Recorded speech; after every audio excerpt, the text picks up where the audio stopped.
It was a crisp Friday night, the kind that feels electric with the promise of the weekend. My friend pulled up right on time, honking the horn. We were heading into the city for a hockey game, and the energy in the car was already buzzing. We cranked up the music, singing along at the top of our lungs, just lost in the moment. It was one of those perfect carefree drives where you forget everything else. And that's exactly what I did. We were about halfway to the arena when I had that sudden gut-dropping feeling. My hand instinctively went to my pocket, then my other pocket, then my bag. Nothing. "Dude, pull over for a sec," I said, my voice a little tight.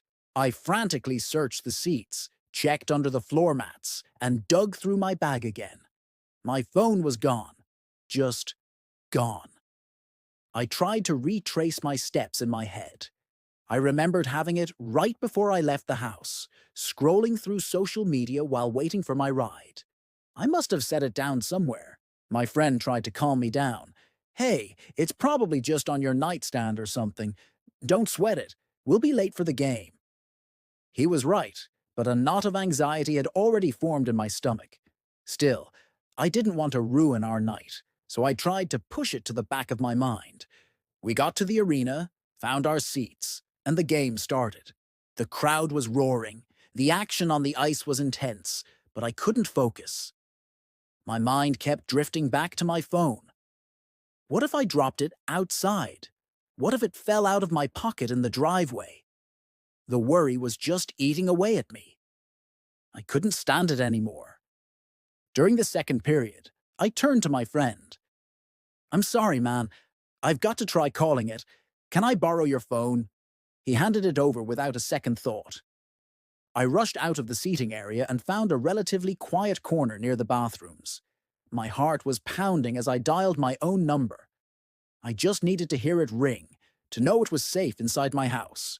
It rang once, twice. On the third ring, someone picked up. Relief washed over me. "Oh, thank goodness," I thought. But then, silence. Just dead air on the other end. It was unsettling. "Hello," I said, my voice echoing slightly in the concrete hallway. "Hey, it's me. Did I leave my phone at home?" I practically yelled into the receiver, trying to be heard over the distant roar of the hockey crowd. Still nothing. Not a word, not a breath, just complete, unnerving silence.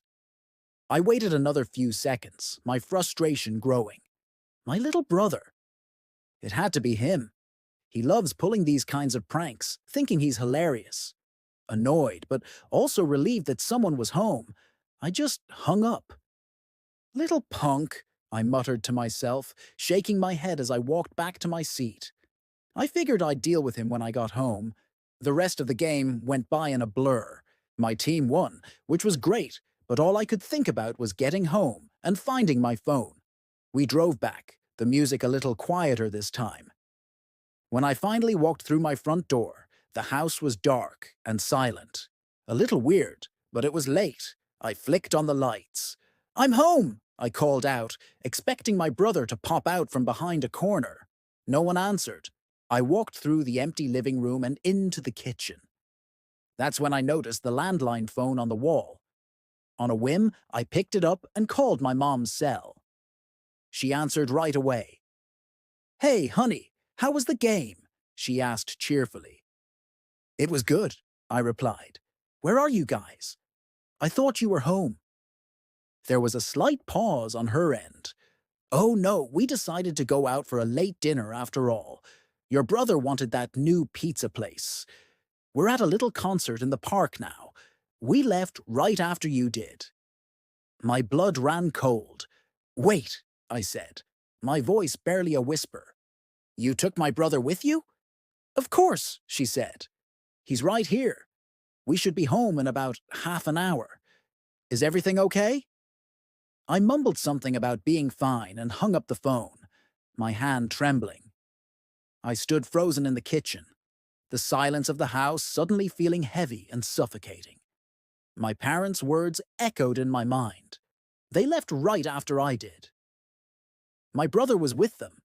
The entire time, my thoughts raced trying to make sense of it. If my family wasn't home, who answered my phone? The realization hit me like a physical blow, a sharp, icy pain that started in my stomach and spread through my entire body. Someone else was in my house. Someone had picked up my phone, stood there in silence, listening to my voice. And then I heard it, a sound from the back of the house, a slow, deliberate creak as the back door, the one leading to the yard, was pushed open. It was followed by a soft, almost inaudible click as it was gently shut. They hadn't left. They were still here. Or maybe they were just leaving. Either way, they had been in the house this whole time. Pure, primal fear took over. I didn't think. I just reacted. I bolted out the front door, not even bothering to close it behind me, and sprinted across the lawn to my neighbor's house.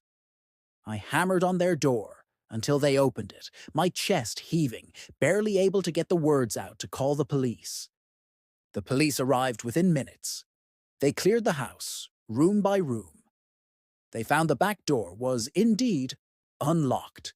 Nothing was stolen. Nothing was out of place. Except for my cell phone, which they found sitting right on the kitchen counter, exactly where I'd left it. The police couldn't find any trace of an intruder, but I know what I heard. I know someone answered that call. The most terrifying part isn't what happened, but what could have happened. The thought that someone was in my home, silently waiting in the dark, just listening. And maybe, just maybe, they were waiting for me to come home alone. I never found out who it was. And honestly, I'm not sure I want to.